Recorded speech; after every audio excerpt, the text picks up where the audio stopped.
There was both a patch and a hotfix yesterday released for Fortnite, plus a rapper trying to hold on to his relevancy rights checks that his ass literally cannot cash here to discuss. First, there was a content update to the 7.20 build of the game, which added in the previously leaked Sneaky Snowman as a new item, which drops in stacks of 5 with a max stack of 10 that can either be thrown as decoys, similar to the inflatable ones in Radical Heights, or can be worn by a player similar to the Bush item. When worn, it acts as a shield with 100 health, and the Sneaky Snowman is destroyed when its health reaches 0, or if the user wearing it attempts to build or swap to any other item in their inventory. Thus, you'd only take the item if you're a voyeuristic pedophile watching kids playing from a distance, because this is a children's game after all. The introduction of this new item also comes alongside 3 other items being vaulted: the quad rocket launcher and porta fortress, because building skill should actually be in a game about making forts, as well as the grappler, because there's apparently too little of standing around in this game with a premise of an ever-shrinking play space. To further drill home the point that Epic actually wants people to use zip lines now that they're finally not broken, the drop chance of gliders and balloons has been reduced by more than half for each, as well as the spawn chances for planes by 30% and quad crashes by 50%. Guess I better hold on those Rift to goes even if I completed that challenge last weekend. More on those later. Also, with leaked items from last time, the medieval sword that was teased is now part of the Save the World portion of the game, so all you peeps that got PTSD from the Infinity Blade can actually sleep easy tonight. Lastly, in changed items with the content update was a swapping of loot chances between the big and small shields, because for some reason, big shields would drop at a higher rate than small shields, which is kind of pointless now that you could stack 3 bigs on 3 different drops, but only 6 smalls or 2 drops of 3 each. Guess math is an Epic strong suit. However, we weren't done with getting changes, as Epic had to put out a hotfix due to complaints regarding the randomly generated Golden Brute that always showed up late like the Long Island Railroad. Thus, the rates of the Golden Brute were increased by 100%, as well as increasing the spawn rates of Ice Legions at the beginning of rounds and decreasing them during the later circles, so that this way they don't get in the way of actually playing the fucking game instead of just the mindless busy work while making your way on foot into the zone with the aforementioned movement changes. This of course makes the challenges a lot easier to complete, thus having the rewards aren't actually that rare or special anymore, so I guess everybody gets a fucking trophy now.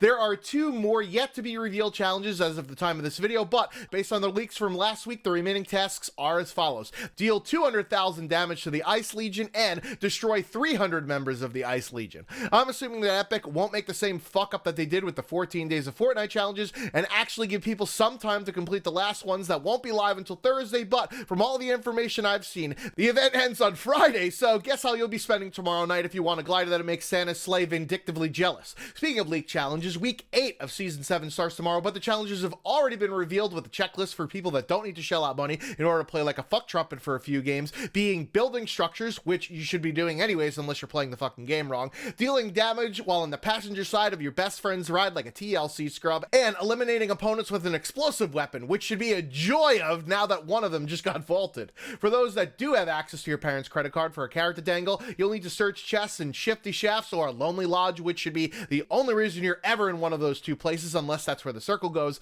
using a jump pad or cozy campfire. More on those later. A stage challenge to visit multiple named locations in a single match, starting with Paradise Palms and Salty Springs that aren't too far away from one another, then Junk Junction and Loot Lake, which are a bit further, about half the map apart, finishing with Haunted Hills and Welling Woods, which are on complete opposite sides of the map. Lastly is one of those cryptic Battlestar finding challenges with search between a mysterious hatch referring to the bunker in Welling Woods, a giant rock lady, which is in between Welling Woods and Lonely Lodge, and the precarious flatbed, that truck dangling off the east cliff of Lonely Lodge, which should get you to this hilltop here in the map shown on screen to the east of Welling Woods, so you might want to bundle this challenge with that last tiered task. Complete them all and you'll get the week 8 loading screen, which I showed off in a previous Fortnite news video when it was leaked. Since this isn't a reversioning of the game, there has only been one new data mine skin with the Volley Girl tennis themed outfit that comes with a used racket back bling, but there's also been an exclusive Honor Guard skin that has been confirmed, which accompanies the Honor View 20 smartphone, which will be the first to support 60 FPS Fortnite on a mobile device, because people would rather play games on than talk to others on a device meant to have conversations with. It also means that this cellular phone has more computing power than the Nintendo Switch, which is capped at 30 FPS, and Epic has been showered with complaints about textures that look like pixelated bukkake.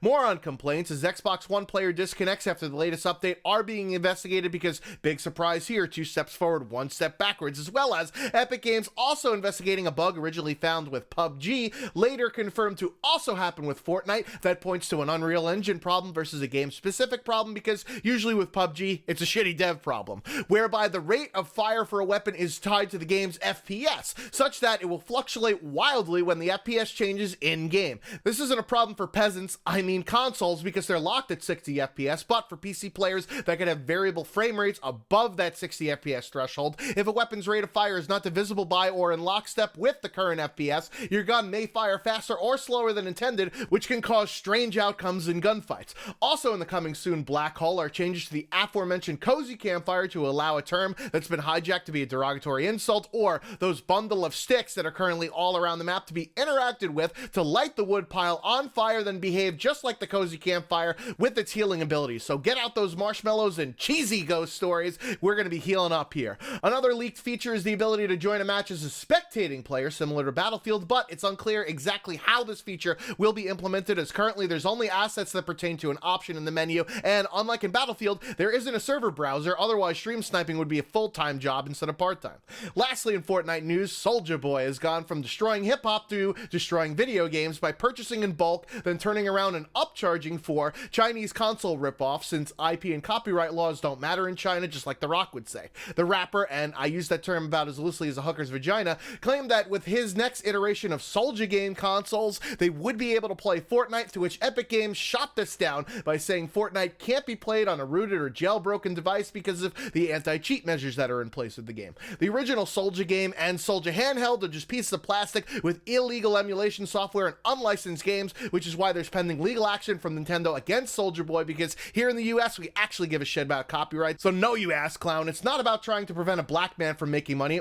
I guess you could have zero moral compass by reselling cheap knockoffs to your brain dead fans and then claim that people are mugging you off. Sorry, Superman, you just have no idea what the fuck you're talking about, so why don't you shut the fuck up and actually create something instead of flipping assets like a Steam Greenlight program. Anyways, what do you think about anything I discussed here in the video? I've been the Swans27, making like frayed hairs and splitting. Until next time.